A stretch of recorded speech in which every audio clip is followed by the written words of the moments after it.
This is Girls Stop Playing, a weekly show that empowers Black women to stop playing with their potential so they can live a life that they love. I'm Coriel, your favorite homegirl, and I'm on a mission to help Black women make the money and get the honey. You can have it all as long as you're willing to work. This is the Girls Stop Playing podcast, and I'm your favorite homegirl, Coriel, here to encourage you to stop playing with your potential and start working for what you want in life and in love. You already know that I'm bringing you the information and the conversations to help you make the money and get the honey.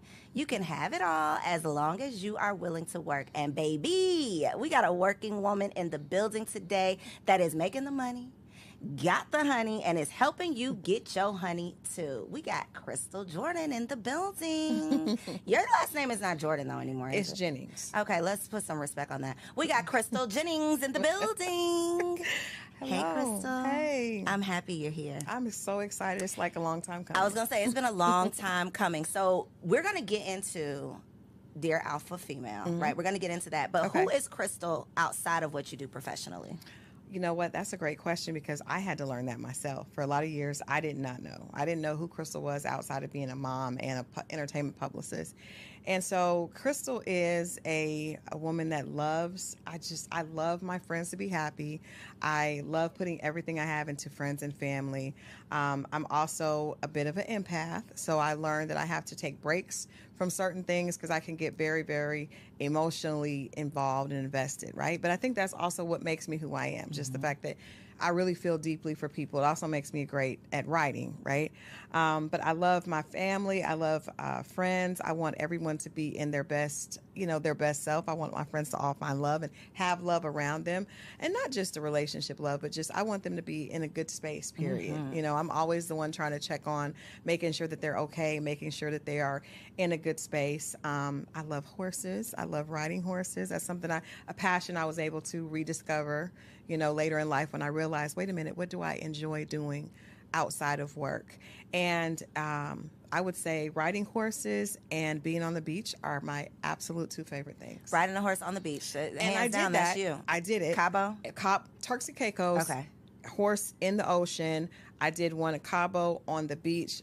I was like, oh my God, I've maximized my pleasure. Listen, I didn't realize that Mexican horses speak Spanish, baby. That horse was not listening to. They do. That was so scary. That was a scary experience. If you don't ride, see, I have a secret. All horses speak Spanish. Really? It's weird. I just feel like So an American horse is not going to be any safer for me? no. Okay. They do, and it's funny because I had a horse that would not listen to me, and a trainer and a good friend of mine was Hispanic. And I was like, oh my God, because he said something to her and she just started listening. And I was like, but I think that they have just a way with horses that, horses respond to energy, which is a good lesson. I think I learned so much about myself through my horse. So one of the things, I think the very first thing that came out of your mouth was I had to learn who Crystal is. And having lived several lives, because I feel like we go through these seasons where in this season, 10 years ago, I was a totally different person than who I am now. What made you feel like you no longer knew who Crystal was? Well, I think myself, like a lot of women, we tend to get engrossed in caring and nurturing for others, right? So I got married at 20, I had a baby. So I was in college, I was married, and I had this beautiful little baby girl, and I became mom and wife, right? Crystal at 20, who didn't even know who she was, became mom and wife and a student. And then she went, and I had another baby a few years later. So I was a proud wife. And, as a mom, you put everything into those babies. And as a wife, you put everything into that man. And so, and then eventually I started my career. Well, at 31, my marriage ended, right? So I had been married for 11 years. Actually, we were together for 13, married for 11. So all I really defined myself as was wife, mom, and career, right? And so when I lost a big part of my identity when I was no longer a wife. And I remember thinking like, wow, I can't believe that one day this person woke up and basically took away who I am, because that was how I defined myself. So I took that wife, Crystal, and I put that into work, Crystal. And so Crystal became married to her work. And I took so much pride. I took the same intensity, right? So at some point I started to burn out, and I started to have migraines. I was having migraines every day. Coincidentally, my business was doing the best it ever had. I was in a great place. I was earning more money than I actually thought that I would earn on my own with my own business. I mean, that was something that just happened accidentally. And I was like, wow, this is amazing. But I was so unfulfilled internally. And so when things looked the best on the outside, they were the worst inside because I really had no explanation of who Crystal was. Crystal got up to serve others, be it her job or her children. And she was at no point serving herself. And so that's why I said it. I think it was, like you said, 10 years after. So around 41, I had to totally figure out, like, what do I even like? What do I like to do? Who am I outside of Enchanted PR? Who you are for Or everybody my mom. else. Yeah, or being mom to Chanel and Stone. Oh, come on, Stone. I love that name.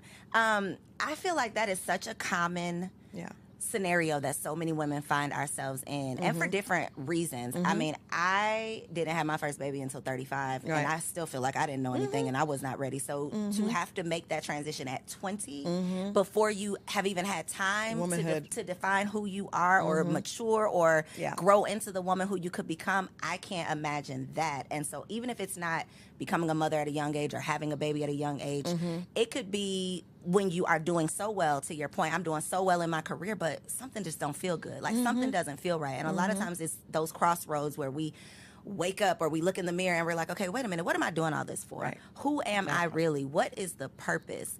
And so I love that you can speak to like the evolution of I recognized all of this, I learned some tough lessons, and now here I am. So I want to talk about some of these tough lessons. Okay. Because you were on the Single Wives Live we did a couple weeks ago. We're going to do it Yes. again, y'all. If you missed it, don't worry, we're going to do it again. But you talked about the fact that you were married the first time. And I don't remember exactly what you said, but what you just said right now, he took it away from me. It brought back a memory that I had in that moment of where it felt like you didn't want the marriage to end. That's what I got from Yeah. the conversation. So is Yeah. that correct? Can you Absolutely. talk to us about what that looked like? Absolutely. And I think I think it's important for us to acknowledge, a lot of times we've been taught, you know, if somebody doesn't want me or something doesn't want me, I don't want it. It's one of the 48 laws of power, right? Despise what you cannot have. But it's also not something that works for real life. It works for business and it sounds really cool, but it's also not something that works for real life. And so I was so in love in my marriage. Things weren't perfect. As we know, marriage is never perfect. But I was really, really in love, and we went through some difficult times. And as a result of us going through difficult times, my ex-husband started having an affair. And I was devastated because again, you know, when I mentioned, you asked me who I was, I'm someone that wants everything to be right for everyone, right? So I had this idea that I was going to have this perfect family, my kids, boy and a girl, dad, perfect, you know, white picket fence dog. We had everything. And all of a sudden, he was involved in an affair, and the way I thought he should get out of the affair, he didn't agree with that. And he did not. And so he decided to end the marriage. And it really did feel like I had given someone else the ability to define me because I took so much pride in being his wife.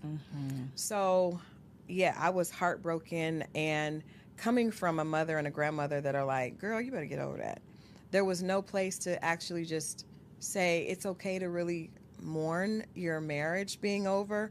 And instead of actually mourning it, I just dove into work, right? You controlled what you could control. I controlled what I could control, and I did not allow those in my. I mean, I was basically a functioning depressive in a functioning depressive state because I didn't know what to do with all this pain, and I didn't want to. I just sometimes it felt physical how much pain there was. I mean, this is 13 years.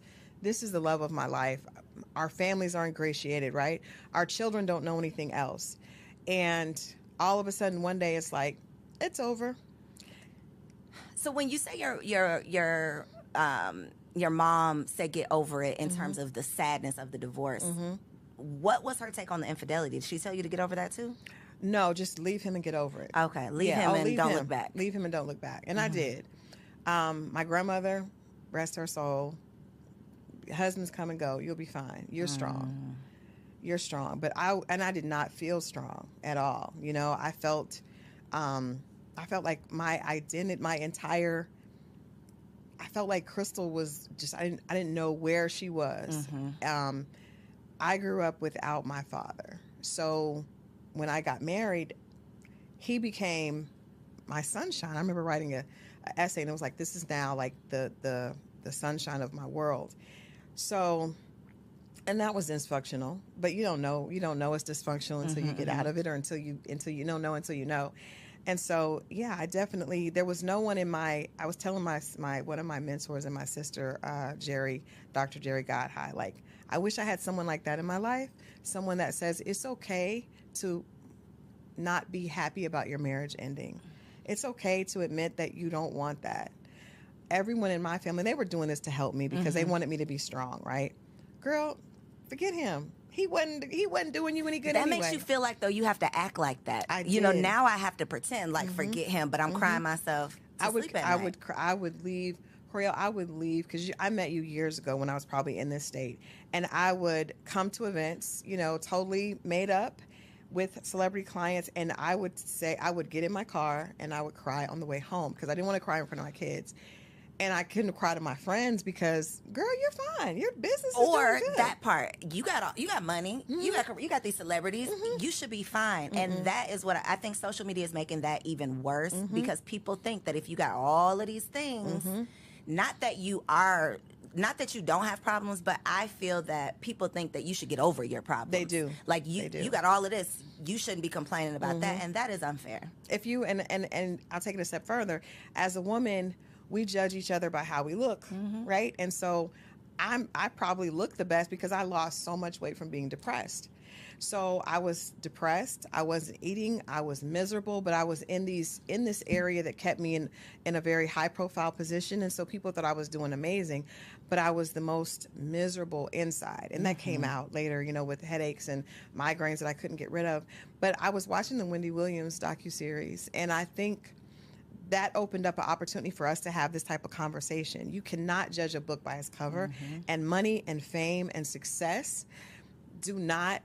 Basically, they are great to hide the pain, but they don't take away pain. And they're great to afford ways to alleviate not feel dealing with it. Right, that part. So it's not a good mix. Having Absolutely. a whole lot of money and poor mental health, not a good mix. When you talk about, though, the level of pain that you were going through, that pain, it's all emotion, right? Whether whether the pain is sadness or anger, usually it's still coming from that same emotion. Place, right. So when we say, oh, the bitter black woman, or you just, the type of woman that people are talking about on these podcasts, that woman, I don't think that we as a society, we don't give her grace to say and to recognize that she's hurt and she's not just angry. And if she is angry, she probably has a reason to be. It's a hurt little girl that can't be hurt, because weak is worse than being.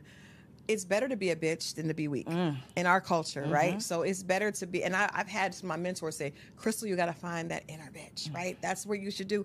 And that comes from a scared little girl that wants to protect herself. I'm an animal lover, so I know when you look at animals that are sick are the most dangerous. They are the most, animals that are afraid are the most dangerous. I remember, I believe God sent my horse to me to teach me about myself. I thought she was mean as hell because she would not do what I want. She wouldn't submit. She was not friendly. She was afraid. And that fear created a bitch, right?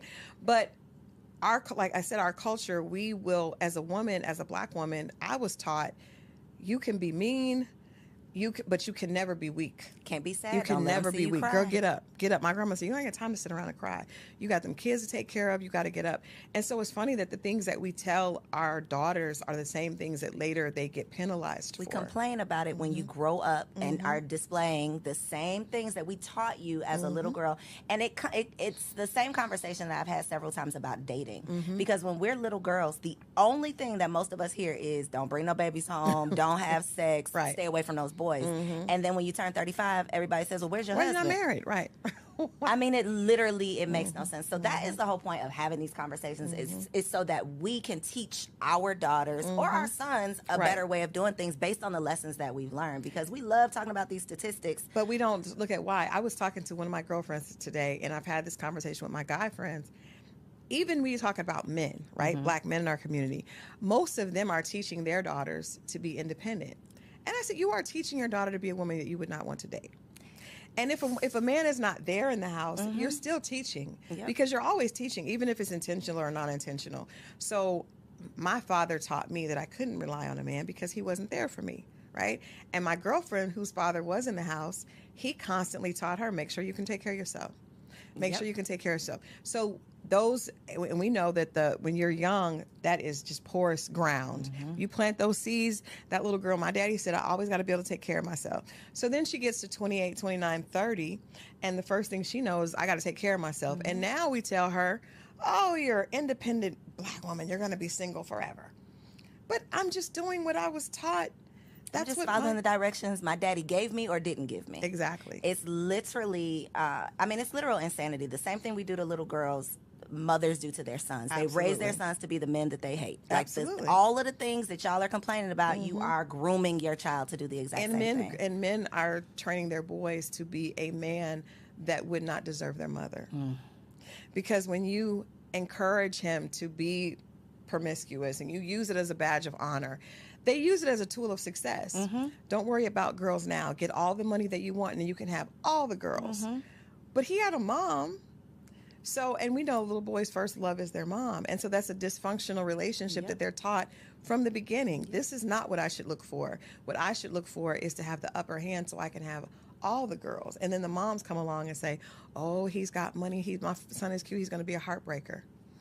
Ma'am. It's literally speaking. This is what we're speaking over our children. So I would love to know what were the lessons that you wanted your children to learn on the other side of your divorce?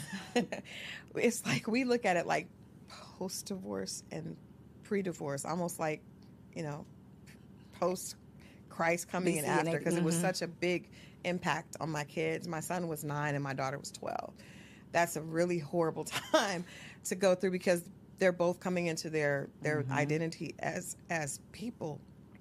And I think the biggest thing that I've wanted them to know is that they don't have to always be right.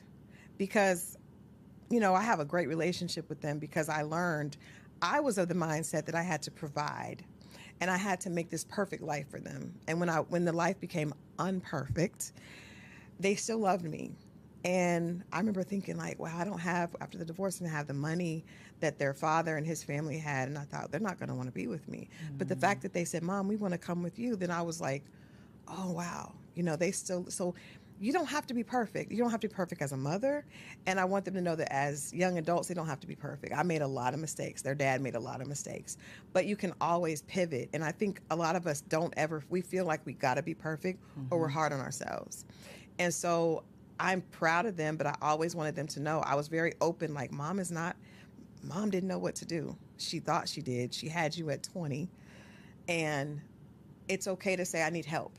It's okay, not just financial help, but it's okay to say, I don't know what to do with these feelings, because I went to therapy and I put them in therapy. Right after the divorce, I had no idea what to tell my kids. And they were my everything. And so I said, I've got to get some help and I got to put them in some help. So they didn't want to go, but I made them go. And I think that it taught them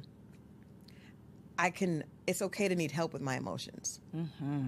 My motto is, my sons will not believe they have a strong Black mother. I am not a strong Black woman. I am, help me. I am weak. I am a damsel. Please help me. Open the door, pump the gas, whatever it is. I don't want you to think that I have it all together, because I don't want you to expect any woman you ever come across to be so strong and have it all together, and then she's weak if she's not. If she's not able to. And I think that our mothers did us a disservice. At least, I don't know about your mama, but my mama, I never saw her cry. No, she did the best. They did the best they could, but they were taught. We were taught. Our culture was taught. It all goes back. It all goes back to the root. But that's why it's so important for us to be intentional based on the lessons that we've learned, so that we're not just repeating that behavior. I was dating this guy because I had a long period of dating that was not good, and I just let's talk about it. So post divorce, what did that look like? For a long time I didn't date at all because I was afraid. I was afraid of men just after going through such a traumatic experience. But when I did start to date, I didn't know how to date because I got married at 20 and I got married outside of Atlanta. So I was in this very just horrible dating scene in Atlanta. And I remember going out, and what years was this? This was a mentor told me not to waste my 30s, but I did. I wasted most of my 30s. So I didn't really start dating until I was almost 40. Okay. So I got divorced at 31, 32, and all those good 30 years I wasted being sad and depressed and just hiding. Look at this camera right here and tell the ladies in their 30s this ain't the time to play around. Ladies, let me tell you something. Marie told me, girl, don't waste your 30s. And I am telling you all, do not waste your 30s. Figure out how to get healthy and figure out how to love yourself and enjoy you in your 30s. That's the biggest thing I would want to tell women. Like, don't waste that time. I look back and I'm like, girl, you was fine. You had all those good years. Yes. But, you know, God works it out. He's a good God. But I didn't start dating until I was like 37, 38, really. So look at all the good time. However, but it wasn't too late, baby. It wasn't too late. So the husband came later, but first some very horrible experiences and then some good experiences. Okay. So, but I remember in particular going out with this guy, and I was working to the point where, because I work, you know, that's just what I define myself as. And I would work, and then I had the kids, and then he expected me to like do all the house stuff as well. And I was like, we're not even married yet. Like, you know, I don't live with you. And he said, well, my mom did it. And I was like, wow, that's the first time I realized that we are teaching our sons incorrectly, right? Mm-hmm. Because my son, now that's one of the reasons I tell my son, mommy didn't have it all together. Because I don't ever want him to expect a woman to be his workhorse. Can I say that again? Like, I don't ever want my son to expect his woman to be the workhorse, because I wasn't that way by choice. It happened. My mother wasn't that way by choice. My grandmother wasn't that way by choice. But this man said to me, well, you can do it all because my mom did it. Now, what does that look like when y'all aren't living together? That looked like we needed to be apart. But did he think you was going to come clean his house? Or like, what did he thought, because that's what he thought. He thought a woman's purpose was to make sure that's that every level right there. Oh, it was. I had never had someone articulate that to me, but I appreciate him for sharing that with me, because I understand that it was because he saw his mother. Mm-hmm. That's all he knew. In dysfunction, right? And as a little boy, that was his idea of what perfection was. Most men either idolize their mothers, or, you know, or it's the opposite. But I think I think I called my son, because my son was in college, and I was like, listen to me. Like, I did all that because and he's like, Mom, I know. But I think that women need to understand you're teaching when you're not talking. Kids pick up more on what we do than what we say. So he had been taught that a woman does not need a break. She is able to work, you know, until she's bone tired, and then come home and clean, and then come home and then do some other porn. And then throw it back in the middle of the night. A porn star in the bed. And if she doesn't do all of that, then she's not worthy, and you have a right to cheat. So I was able to, you know, relieve myself from that situation. But I learned that there were a lot of men so many women say that, you know, men are intimidated. I don't think that the right man is ever intimidated. I think that men are smart enough to know how to push our buttons. So when you have a situation, because women, we tell, especially when you want to find love, you meet a man and you tell him everything you want, because you're hoping that he's going to step up to that, and he's listening to everything you said. Mm-hmm. And if he sees you as a wife, he will act accordingly. And if he doesn't, then he's going to play games, and you've given him the playbook. Mm-hmm. So he knows that you probably are an overachiever. For us, you know, what I define as alpha females that are overachievers, and he'll give you some more things to do. Mm-hmm. And I had a girlfriend that was an OBGYN, amazing, had her own practice, and she's like, well, I'm trying to learn, I'm trying to have a threesome. And I was like, do you want to have a threesome? No, but he says if I don't, he'll leave. He tapped into the fact that you are a perfectionist and you want to show up and do well in everything that you do. This beautiful sister was trying to go to the sex club. She was doing all this stuff, and I was like, girl, you are a whole OBGYN. That you are a man. She's like, but he wants a woman that's doing this. She was leaving the practice to go and make sure she cooked. Girl, what happened with these people? Are they still together? No. Did she have a threesome? No, she didn't have a threesome. No, but what I'm telling you is, it sounds crazy, but in the minute, because you got to realize, especially right now, the season is ripe for everyone is dumping on career women. Right? It's fun. Mm-hmm. Oh, well, you think you're all that because you have that degree, but what about what do you do in the kitchen? What do you do in the bedroom? And so those of us that are overachiever, well, I can do it all. Girl, sit down. Please. He's not the one for you. He's not the one Wow. for you, because the one that sees you as his queen and as his wife, he will not be looking to play with you and make you do more for him. He will be looking at how he can make life easier on you. That part. And that's when we talk about, how God is good and he comes around. If you just wait and then you do what you're supposed to, you do That your part, work. that part. You must wait wait. and do the work. You Because must I've wait. talked to therapists and relationship coaches who talk about the fact that they get clients who haven't dated. They've been single for a decade. But you Oh. have done zero You've work. done no work. You've done no work. So a decade later, you're going to still be in making the same- same bad decisions. That part. Thank you for saying that. Because I told my goddaughter this weekend, I said, one of the things I would do differently, because I didn't date for probably about 6 years. But when I started, I was emotionally very immature, because I was still, actually, not only was I 6 years behind, but I hadn't been in a relationship that was outside of my marriage. I didn't date since 20. You were a teen, So I went basically. back, and I was an idiot out here because I didn't know. I didn't know. And so it's important that you do the work, and it's important that you don't avoid dating because of fear. Because if you do, then when you start, that same fear is going to be there, and you're going to run from it, or you're going to make decisions out of desperation Yep. or out of fear, and those are always the wrong decision. But it's interesting that when you find the man that sees you have to find the man that sees you as his wife, not the man that you Think is had gonna be wanted your to husband. see as your husband, because that we have some of those. But it's really important that he sees you that way, and then you will be able to tell the way he treats you, the way because There's it's no totally question. different. There is literally no question. And it sounds, until you have experienced it, it sounds like, oh, they just saying, it's like that when you know, it sounds like, okay, that sounds real good. But the way that you are treated, like being loved properly, Right. it is like a totally different experience. And it will make you say, what the hell was that? What was I doing? What was I doing and why? Like, what was wrong with me? But a lot of it is how you treat yourself. And so for me, when I was dating before, I wasn't treating myself well.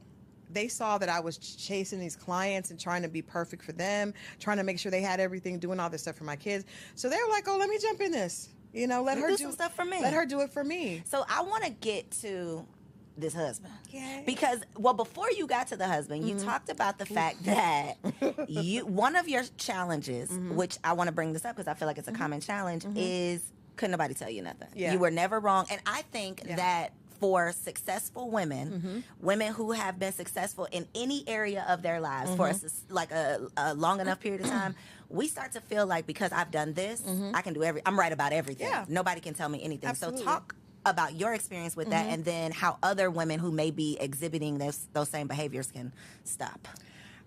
Well, it's two things. For me, it was twofold. So not only was I doing really well in my career, right? And I'm a hard worker, so I knew there's a formula, right? That I know if I put a lot of hard work in, there's going to be a return on my investment. And it had been proven correct. But also when you go through trauma, right? I went through being married and having, 5-bedroom house, 2 cars, to being almost homeless after my divorce, right? Didn't have anywhere to live, built myself back. So in that building yourself back, I remember my kids, we went from the first year I was divorced, we were adopted by a family for Christmas, right? Because I came back and I was like, my ex-husband was like, go stay with my parents. And I was like, no, I'm going to build this on my own. So we had to be adopted. And so that would be humiliating for a lot of people, but I told them, I said, we're going to do the same thing for another family. And we did. So we went from a 2-bedroom where I used to sleep in the living room because I didn't have a bedroom, but I just knew I was going to make sure my kids were good, to, at the time that the kids were graduating, we had another 5-bedroom house. I had my own 2 cars outside, and everything was good. So that journey of like 32 to 38, I pulled myself up. And not only was my work doing well, but I had all this life experience of I did it. I put my all into it, and I got my kids. We adopted families. We would do things for people for Christmas. I went from driving a car that had a black eye to having a luxury car and a backup car out. All that I did on my own. So sometimes God has to tell you, hold on now, little mama. Let's reel it on Hold back on. in. Because you fight so hard, and it's like, and that fight becomes your identity, Yep. right? And so when I would meet men that to date, and they were struggling alone, I'd be like, what? I have 2 kids, was left for dead, and I've managed to be in this beautiful home. I'm not listening to you. And even when I would hear other things, because a lot of that it wasn't necessarily from the fact, I knew that I was always really, really good at what I did, but it was also the fact that I was able to come from the mud. I knew what it was like to cry every day, to sleep in the living room, and my kids not to have the bedroom suits that they had before, to go from that to that. So that created an arrogance and an ego that was, again, to hide that sadness, but it was, I'm not going back there. Mm-hmm. One of my favorite movies is racially incorrect, but it was Gone with the Wind. And there's a scene where Scarlett says, "I'll never, as God is my witness, I'll never be hungry again." That was me. As God is my witness, I'm not going back to that. And nobody can. Before, I was married, and that's how I ended up in that situation. Now I'm in control. Crystal's in control. So when Crystal's in control, you can't tell me what to do, because look what I've done. So that created. You can't tell me what to do. Ooh, You that can't. is the attitude. And how can you tell me when you haven't done it? So, and I also have around me a very amazing, brilliant group of female friends, right? And a lot of us have the same energy, because they're really hard workers, right? And so you have people that have beat statistics and have been able to say, oh, I was told, I remember when I got pregnant in college, my guidance counselor said, drop out. Drop out? No, I'm going to graduate. I'm going to graduate on time. I'm going to do this, this, and this. When I got divorced, go home. Go stay with my parent. No. So that creates a belief in yourself, which is good, right? But it also has the other side of that is it was very hard for anyone to tell me anything. And the people that are around me that I probably did respect weren't going to tell me, because they were of the same ilk, right? So they felt like, girl, he's, But I would always look at men that didn't have, and I would feel like, well, why would I ever listen to you? Because you haven't been able to do what I have, and you have far less obstacles to get over. And that was the wrong attitude to an extent. But me going on, Iyanla Fix My Life, and I really did not expect her to, I'm a publicist, so I'm like, I'm not going to do anything that puts me in a bad light. That was not my intent. Did you have a choice? I did. I said no at first, but then a good friend of mine was like, I think we need help. But we thought that it was help in the fact of understanding why these men weren't. Right. You didn't think it was. No. She was going to get on you. At no point did I think that. No. Until I got in the middle of it, and it was too late. You here now. What was your big lesson that you took away? Ooh. First of all, I think that I'm smart enough to listen to someone that makes sense, right? So the things that Miss Iyanla Vanzant were saying, they were very, very raw, but it was also a woman that I respected, and that I knew she wasn't lying, because it was true. What she was pointing out to me was true. So I learned that the very characteristics that it took for me to create this impenetrable woman were also the things that were holding me back from finding love. And that was my big lesson. Like, okay, you did this, and this got you where you needed to be, but this also created some very negative, behavior that you have to fix. You cannot just get here and be like, ta-da, I'm done. Well, he gonna have to come to where I'm at. Well, no, ma'am, that's not how that works. And all this has been built out of fear and pain. So now we got to deconstruct that. Crystal's still going to be hardworking, right? Crystal's still going to be smart, but Crystal doesn't have to be afraid of being hurt. Crystal doesn't have to live in desperation and basically being afraid that she can be reduced to that broken woman that she was before. That is a very tough thing to get over, because we build up the walls, and then those walls keep out the very thing that we desire. And then you meet someone who has the potential to love you properly, and then you still can't accept it. You still can't accept them. So what did it look like when you actually met your husband? Well, I would say to that, this is very sad, because I would say, like, it's unfair that you would get shot and be laying on the floor bleeding, and would be responsible for getting up and cleaning up your own blood and putting yourself through rehab. But life is not fair, and that is unfortunately how it goes. So whatever you're in pain and you're hurting over, it's your job to fix yourself. Physician, heal thyself, right? Um, and so it it looked like, thank God he sent me a man that had a lot of patience and that was able to see through that, right? Um, but I had done a lot of work on trying to realize that the things that I was holding dear were things that I was afraid of. So I had built all these things that I wanted in a partner that really had nothing to do with being loved correctly. Like I had a very long list. And on that list were some things that made sense. And then on that list were some other things that did not make sense. And so I had to, when I met my husband now, he didn't meet some of the things that were on my list, but I was thankfully bright enough to pay attention to his actions. And his actions were, I literally did not think a man like this existed. I really didn't. And I had heard it, and I could believe it from my friends. I remember seeing, some people, different people online going through things. I could believe it for my girlfriends, But not me. but I just, because I, like, you don't know what I've been through. Like all that time of fighting, it does something to your self-esteem, and this is another thing. I was loving myself with conditions. What does that look like? So I would be hard on myself, really, really hard on myself if I didn't have what I wanted. So I've always been a perfectionist. I always was like that. So I was the kid in class that was angry if they got a 95. I wanted 100. I was always like that. So when I was, single, I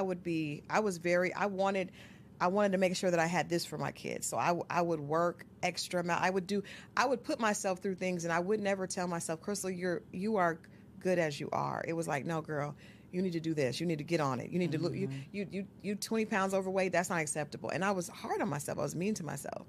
And that did push me forward. So let's be honest. Sometimes when you're hard on yourself, The gift and the curse. it is the gift and the curse, but it's not good when it comes to relationships, because if you don't know how to love yourself unconditionally with your extra pounds. I was talking to a girlfriend on the way here, and she was like, "Oh, I'm getting liposuction." I was like, "Okay, cool, but we need to know that you're beautiful as you are." When we don't know that, and then we meet a man and we expect him to know that, the right man is not going to want to be with you, because he's going to realize that's going to be unattractive to him. It's very unattractive. So that was a part of the work, is how do I love Crystal even if she doesn't earn this amount this year? Because me and my girlfriends are very results driven. We get together, we look at our vision boards. What is your work plan for next year? What do you, and I love it, because we push each other forward.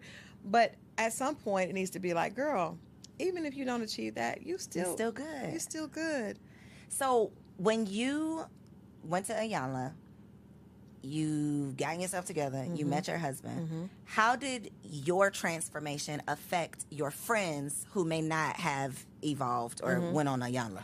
Well, I think the beautiful part is my friends, because I'm a writer and because I talk, I have conversations on relationships. I was a relationships editor before I was in a relationship. And I remember thinking, that's weird. And I don't want to be that person that's talking about relationships that's not in one.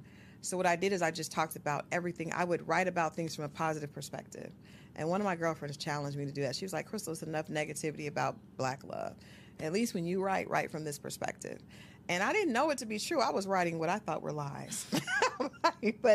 But so I had an audience. So I think my audience extended outside of my immediate friend group. So when I got married, at my wedding, so many of my friends got up and told my husband, I'm not going to get emotional, because that's what this moment was just so emotional, because so many of them told him, she deserves this so much. And I did not know that they saw me that way, right? So, guy friends and female friends were like, oh my God, we're so happy that you came. She's so happy. We've never seen her like this. And they've seen me successful. They've seen me enjoying things, but they've never seen me in the essence of Crystal, because there's something about you when you're being loved. And I have love for my children and love for my friends, and there's nothing that I want to take away from that, because I have an amazing group of friends. I love my babies to death. And I have a great group of just my outer circle is amazing. But there's something about when a man is loving you the right way, that makes you feel like a woman in a totally different way that you feel You're when lighter. not. You're lighter. And they responded to that. I almost felt bad. I was like, he probably is like, what was she doing for? Well, damn, what? Because everybody was like, oh my God, we're so glad you're here. But I think, and I've had so many people, my immediate friends, and even people I talk to online, say, I believe it. I love seeing what you, because they saw me. They saw it. Unfortunately, the world saw it on the young. But look at the other But look side. at the Because other if they side. see that episode and then they come Yeah. Googling you, it's like, oh, she Yeah. got her shit together. And look at her now. She did. I'm going to say this. Let's don't say she has her shit together. Let's say she's Working on her it. shit. She's working on her shit, because my husband still tells me, that's one of the things we still go back and forth about. And you have to learn. If I could tell women anything being single, I understand work is important, because we have got to get, social media has convinced us that the most important thing in life is getting the bag and being snatched. So it's contour and couture, right? But if you don't work on loving yourself and finding out who you are outside of that, it's going to be very difficult, even when God does send an amazing man, because you're not going to know how to receive it and just to be loved. It sounds cliche, but you know what I mean. It's not easy. It is not It's easy. not easy. I talked to Coach LaTanya. I talked to another one of my mentors, Miss D, Dr. Jerry. God, I talked to all these women that are married and understand, and they're telling me, Crystal, there's still so much work to do. But the beautiful thing is, I recognize this man because of the work I had done. I recognize, wait a minute, this may not fit the exact profile, but I've never been treated like this. And then understand that you deserve it, right? And Not then running understanding, away not from running it. away from it, even when it's easier to run, and having to adjust. So many women are like, well, he has to do. No. The very idea of being a wife means that your job is to make that man better and serve him. His job is to make you better and to protect and serve you. But so many of my friends and so many women I see online are looking for a man that can do for them. And I know, like, well, you're not ready. Because if you're ready, then you know that marriage is about sacrifice. And so what are you willing to do for the How right will man? you serve How will in you your serve? marriage? That is not the conversation that we see on social media. At all. How can he bring the money to me? That's That is because those are all ridiculous. single people having those conversations. They That's why. are. Because They the stay married single. people, and they're going to stay single. gonna stay Married people single. know the sacrifice that marriage takes, and that even if you have the partner for you, Right. it is still work. Oh, it's still work. It is still work. It is always going to be work, but it is work that is well worth it. And I think if you find a man, and I think, our gut as women, we were given a gut instinct. I feel like it's God's way of whispering to us. We ignore it. Yep. But so when that fool was telling me that I needed to be the workhorse like his mom, I remember the older I got, I was like, I recognize things.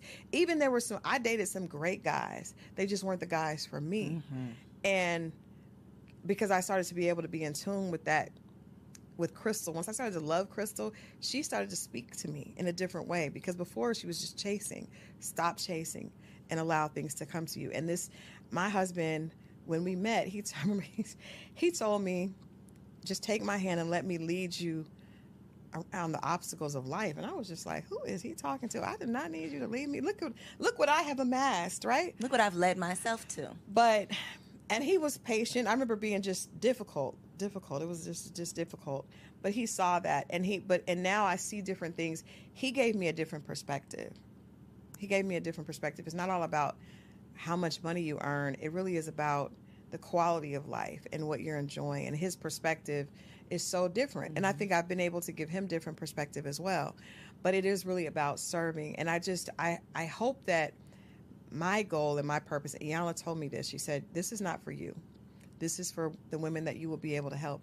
And that's why after I went through all that, I wrote the book, because I was like, I have to, because this is not for me. So we got to talk about the book, though, Yes. because and part one and part two, right? So part one, Dear Alpha Female, it's not him, it's you. It's not him, it's you. What is just a couple of things, as we've talked about, being so successful that can't nobody tell you nothing, being afraid, so you put up the walls. Yeah. What are some other common things that women are doing? Let me share with you. So happy you asked.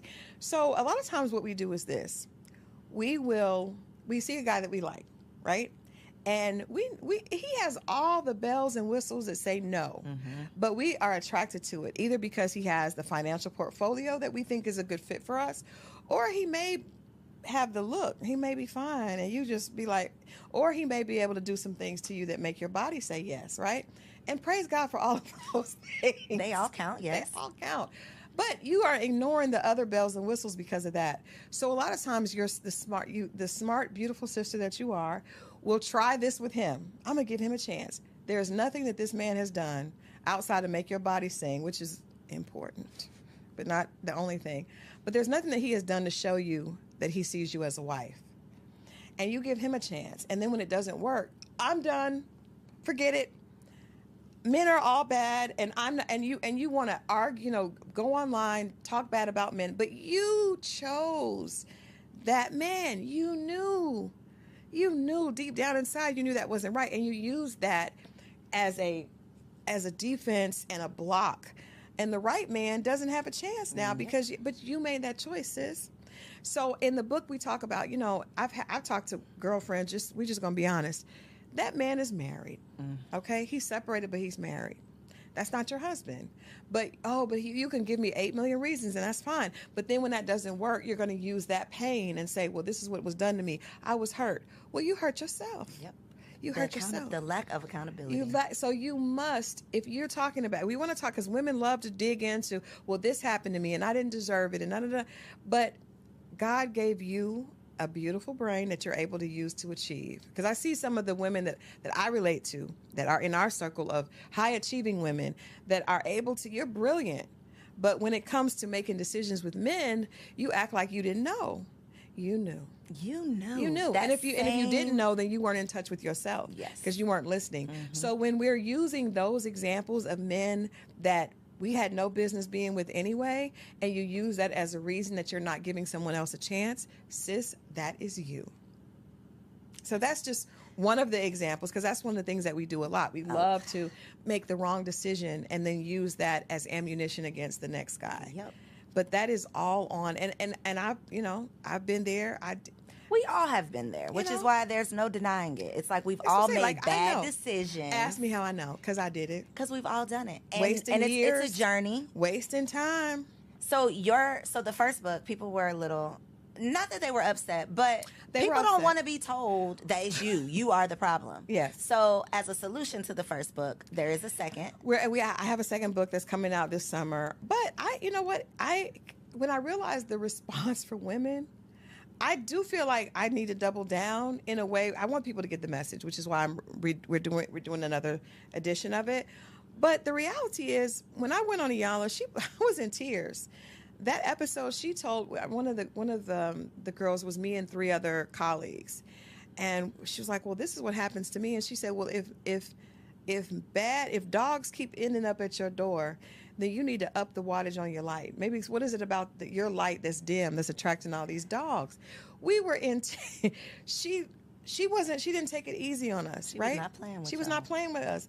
And that's why I believe that women, at least the alpha women, women that are leaders, and I know people hate that term, but it's just about a woman that has leadership qualities, right? Iron sharpens iron. One of my favorite quotes. It's not a pretty process. Nothing becomes beautiful or valuable from just petting it and placating it. No. If I'm doing something wrong, Corey, I'll say, "Crystal, no, come here. No, wait a minute. That ain't gonna work. You stop me, right?" And that's not about, okay. Because guess what? When you're in the boardroom, you have to speak with authority, right? Because you're able to speak with authority is how you're able to get promoted. You speak with authority on your platform. You can't get on there and well, I don't know really how. I'm thinking, girl, ain't nobody listening to that. So I think that it may be uncomfortable. It was uncomfortable for me, but that's what I needed. The people that were giving me, "Oh, Crystal, you're amazing," they weren't helping me. Yep. They were not helping me. So yes, I have another edition coming out, but I think that the interesting thing in this book is this Dear Alpha Female, it's not him, it's you. And I meant that, and I mean that still. But it's an interactive devotional designed to help you attract the love that you deserve. And nobody picks up on the fact that I'm saying you deserve love. The fact that you have been in leadership positions and you have these things and you're still struggling when it comes to relationships doesn't mean that you're not worthy. It means that you just have some more work to do. Mm-hmm. And you're fine with work because you have your working ass. You can do this work too, sis. You got the degrees, you got the positions. You're okay with work, but you can't assume that you can work over here and not work over here. Crystal, you know that was literally my whole message with the Single Wives Club. It was, what is the work on yourself to get what you want? But I was met with so much. Yeah. I'm not about to do nothing for no man. Or why would I want? It's like, it's for you. It's for you. It's for you. And to your point, the same tenacity that we pursue these degrees and these careers, and we will take a class and hire a coach and do all of the things, but when it comes to your relationship, you think he's gonna fall out the sky and just fall in your lap and then he's supposed to, off your feet. He's supposed to just deny everything else, but you're non-emotionally mature behind, take you as you and are. Just take you as you are, and you don't know how to speak to him. You don't know.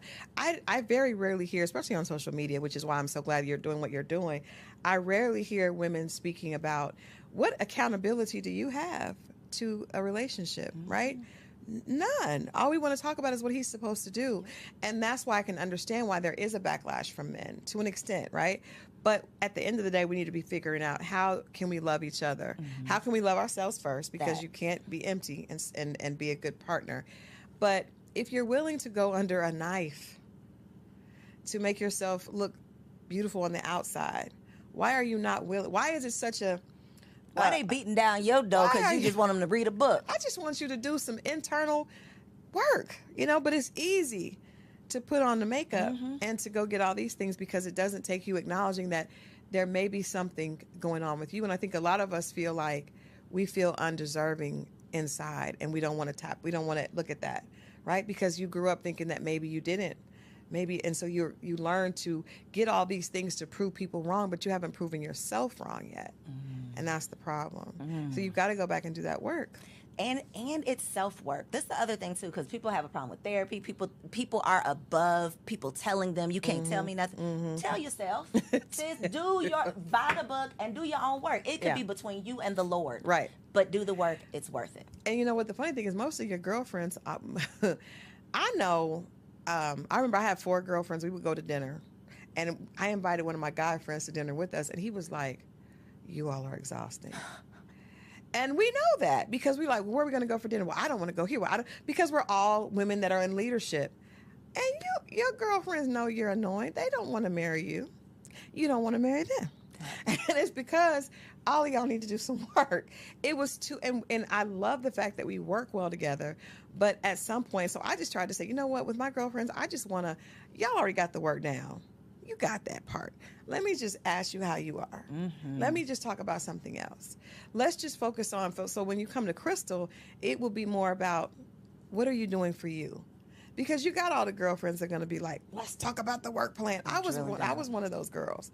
But it's like, I knew if somebody were to ask me, some of my guy friends say, is this girlfriend still single? Yep.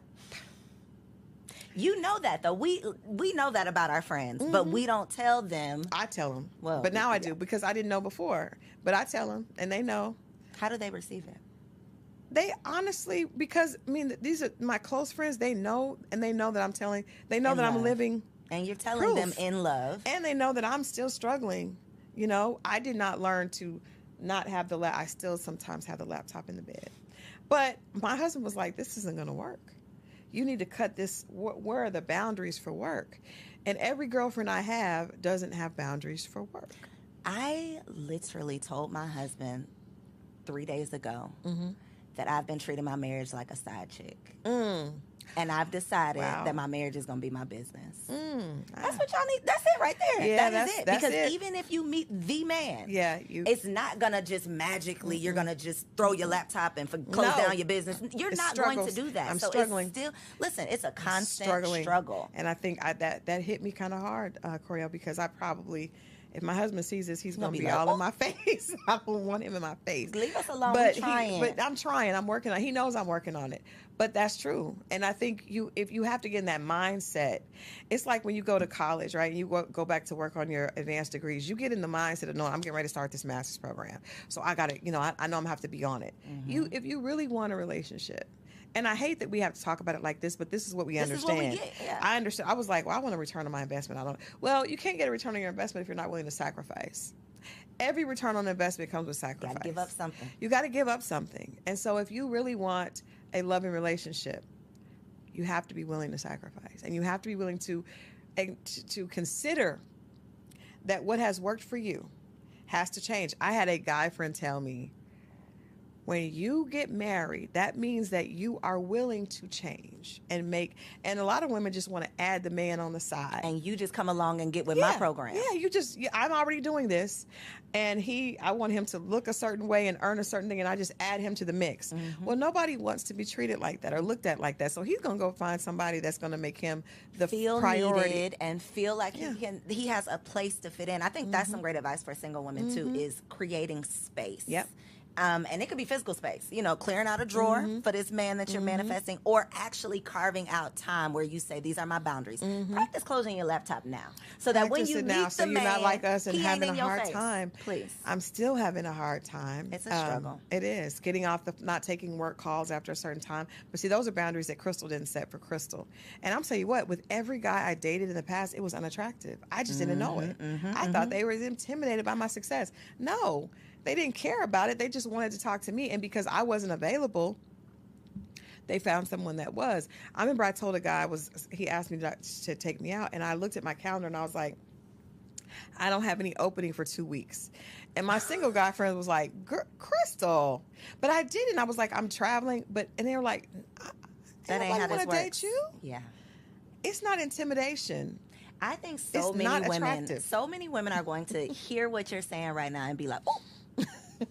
So listen, send this to a friend. You know which friend. You know which friend to send this to. Just send it to a girl. I saw this episode. Don't tell her why. Just tell her to tap in. This woman on there, she had this great story.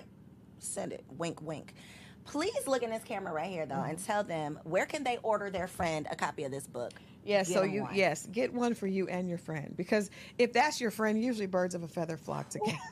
So I know for me it did. And actually, one of my best friends wrote the foreword, Chili from TLC, and she wrote the foreword. She and I both are in beautiful relationships after both being single for a very long time.